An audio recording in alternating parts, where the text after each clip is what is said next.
Elazer. What is this? That's what's that rich gas geyser? Yeah, I wouldn't trust this, man.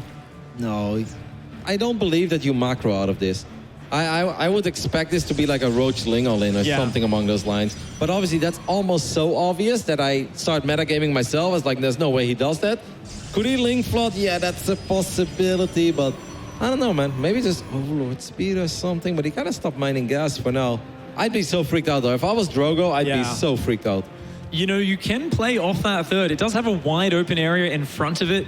It also has the purple gas geyser. So whilst there is no second gas, that purple gas will give you plus 7 gas per trip rather than the regular, or plus 7, is it?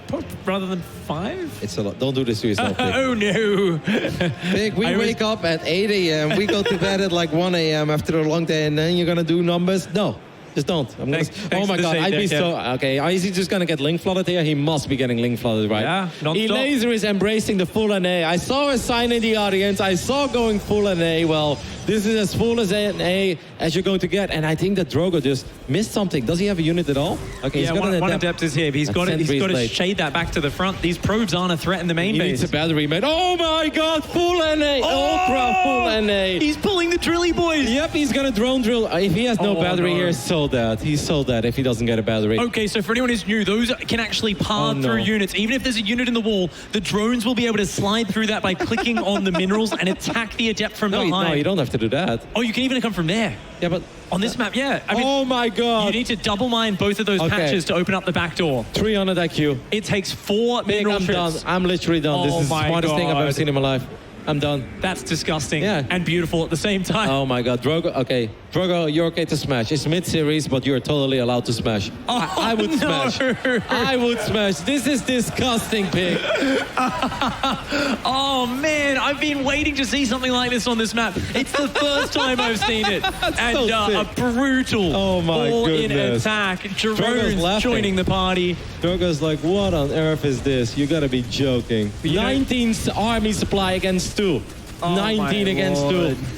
This is ridiculous. Wow.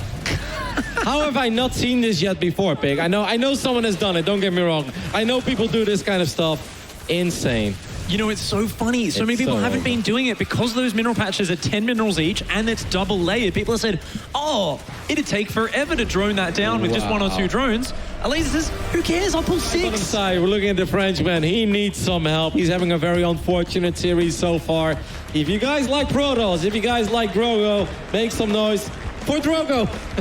The double intro, nice. Win a spin, let's go. That's some style right there.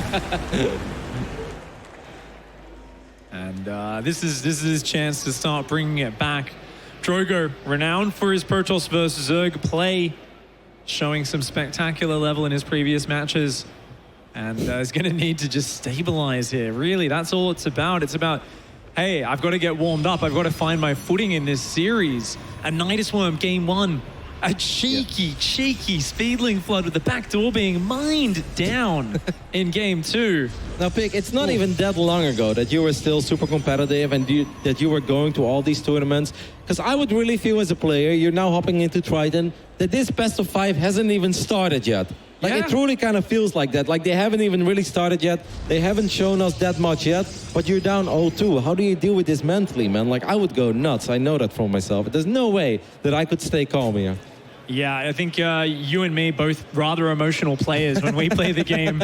You know, we ride the highs when it's going well, and sometimes we crash and burn when things aren't going too well. And I think if you're the coach here, the team manager, you know, someone who's on Drogo's team, you're kind of looking at this and saying, oh, I'm worried because Drogo is such a volatile player emotionally in the past. You know, we saw it in that previous round, you know, with that slam on the table and that sort of stuff. But he's got a smile on his face after that last match, and it gives me hope for him just clearing his mind and resetting. At this point, you need to abandon the mentality you had going into the series. You cannot play overly safe. You can't clamp up. That's the hard thing, right? People often think, okay, you've been all in twice, just play ultra safe, just play ultra safe. no way, you've got to win 3 maps in a row now. You can't afford to play ultra safe here. You actually need to play more unencumbered than ever, more intuitively. You need to just bring out the builds you're best with.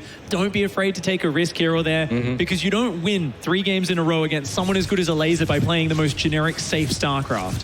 Yeah, I think the most important thing here is just try to get in a situation that is somewhat familiar, right? Try to get a couple Archons out, which is obviously the game plan here. Try to get a drop going. Basically, try to play some StarCraft and take it from there and just somehow forget about everything else. Exactly. But at least make sure you're starting to play an actual game. Because, of course, the previous 2 games, they are actual games, but that's also so hit or miss. You swing for the fences, and sometimes it's a home run, and sometimes it's nothing. So far, it's 2 home runs for Elazer. That's once again a relatively quick lair, but I cannot imagine him going for another Nidus, so this time I actually think he's going to play standard. And it is going to be that lovely DT into Archon drop from Drogo. And a really clean build order with it. Just 2 gateway units out, going for the sort of delayed wall off. And I'm really curious to see how Drogo does this. I saw a little bit, I think it might have been Hellraiser, who was doing the 4 Archon drop, 2 prisms kind of dancing around. If that catches you off guard, a little undefended, it spirals out of control really quickly. Definitely, this is one of these build orders that kind of floats in and out. Remember though, War Prism, 1 reduced pickup range. It's also cost slightly more minerals. That's a lot of links though, by the way. Like, I kind of wonder why he's producing so many links of 45 drones. Really late, isn't it? Do you reckon he's just looking for a cancel on the 3rd? Yes, I think it might actually, I think that's what it's going to be. But you kind of need a Nidus for that, because otherwise you're not going to be able to run these units to the other side of the map, right? Yeah, I think the Roaches are defensive and the Lings will backstab. Oh, yeah, that's actually a cool idea. Yeah, as long as he gets detection up. Whoa, where's the Sport Runner? There is an Overseer somewhere. He's going to click the hatch. What if the Overseer is offensive? Okay, it's not. There's not a lot of DPS here. He could click that hatch, but he's actually just going to engage the Roaches and Queens. There's not enough damage output. Oh, 1 DT does go down. That's nasty. Drogo would have... 2 DTs going down. Oh, that's really awkward. That slows down your morphs. Back at home, Elazer does snipe the probe, but good Adept micro. I love the way they just slide into that crack between the minerals, and they do end up holding off those Zerglings. The 3rd base getting down on time, very important. Wait, what? Why did he just wipe in 3 more? So now he's got 5 DTs. And he showed it as well. So he was going to do the 1-2 punch, right? So I think Drogo was initially planning to do 2 Archons come back into the main base. You pull the Roaches and the Overseers up as they get to their main. 4 DTs run into the 3rd, you hit both mineral lines at once. It's a huge commitment, and now you've just shown your hand. It's super awkward. He still has the 1 DT poke on the 3rd, but Elazer should not be caught out by this. This should be a rather easy defense for him, and the moment he's safe against this, we're going to see him hold down that drone key and go right up to 70 workers. I must say the good news for Drogo is, though, that he was at least able to get that Nexus up, right, on the other side of the map. If that didn't happen, then it would be a true disaster.